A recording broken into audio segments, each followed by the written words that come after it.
Renungan Minggu Biasa ke-28. Perjamuan yang membahagiakan. Bacaan pertama diambil dari kitab Nabi Yesaya bab 25 ayat 6 sampai 10a. Bacaan kedua dari surat Paulus kepada jemaat di Filipi bab 4 ayat 12 sampai 14, ayat 19 sampai 20. Dan bacaan Injil dari Injil Matius bab 22 ayat 1 sampai 14. Saudara-saudariku terkasih, beberapa bulan terakhir ini banyak foto yang ditampilkan di Facebook adalah perayaan wisuda, diikuti dengan ucapan syukur atau perjamuan syukur besar-besaran ataupun kecil-kecilan. Wisudawan wisudawati bersama keluarga bergembira dan bersyukur atas keberhasilan itu. Dalam ucapan syukur itu berkumpul juga semua orang yang setia dan menyatakan dukungannya. Ini adalah perjamuan akhir atas suatu keberhasilan. Saudara-saudariku terkasih, bacaan-bacaan hari ini berbicara tentang perjamuan yang membahagiakan. Nabi Yesaya menggambarkan sebuah perjamuan yang disediakan Allah sungguh membahagiakan. Dikatakan bahwa perjamuan yang disediakan Allah sungguh membahagiakan karena perjamuannya bermutu tinggi dengan tamu-tamu pilihan dan terpuji. Semua bangsa hadir untuk menikmati sajian istimewa dari Allah. Sajian yang disediakan adalah masakan yang bergemuk dan anggur yang tua benar. Pesta yang disediakan bukan hanya bagi orang-orang tertentu, melainkan semua rakyat dan disebut pesta rakyat.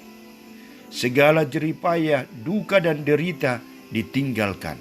Yang ada hanyalah kegembiraan dan kebahagiaan. Suasana perjamuan yang menggembirakan ini membuahkan pengakuan ini. Sesungguhnya inilah Allah kita yang kita nanti-nantikan supaya kita diselamatkan. Mari kita bersorak-sorai dan bersukacita oleh karena keselamatan yang disediakannya.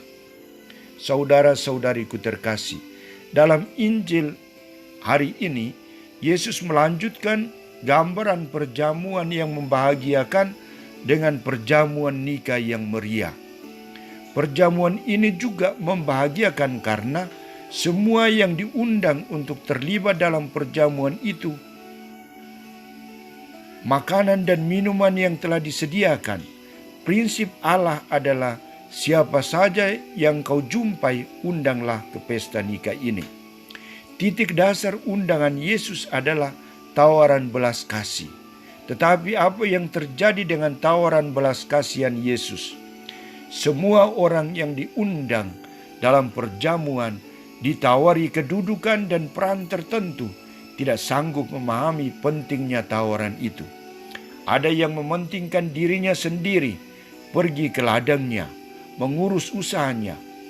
Ada yang malah melakukan tindakan kejahatan dengan membunuh hamba-hamba Allah, sehingga Allah akhirnya murka dan membinasakan mereka.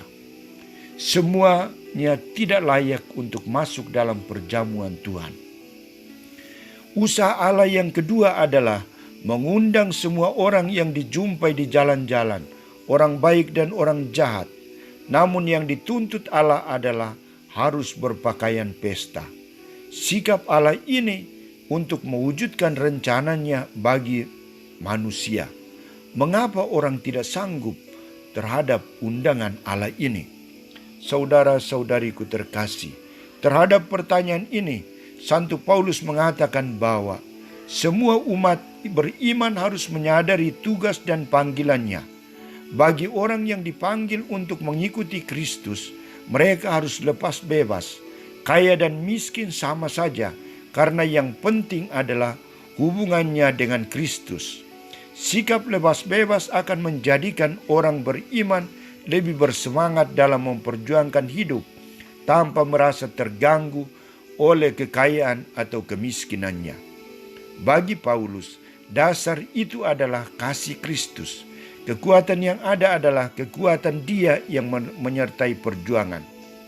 Segala perkara dapat ditanggung dalam Dia yang menguatkan daku.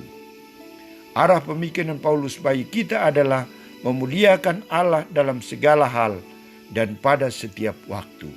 Saudara-saudariku terkasih, kita diundang oleh Tuhan untuk terlibat dalam perjamuannya. Bagi banyak orang Katolik tidak sanggup memenuhi undangan Tuhan pada setiap hari Minggu. Banyak juga yang tidak mau terlibat dalam kegiatan-kegiatan.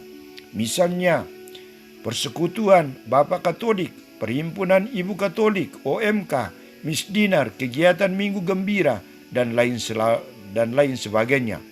Mereka selalu mengatakan tidak ada waktu, tidak penting. Mari saudara-saudariku, kita bersikap lebih taat kepada kehendak dan undangan Allah. Kita menyediakan segala sesuatu, waktu, tenaga kita untuk hadir dalam undangan itu. Allah telah menyediakan segala yang indah dan istimewa bagi kita. Sesungguhnya inilah Allah kita yang kita nanti-nantikan supaya kita diselamatkan. Marilah kita bersorak-sorai dan bersuka cita oleh karena keselamatan yang disediakannya bagi kita.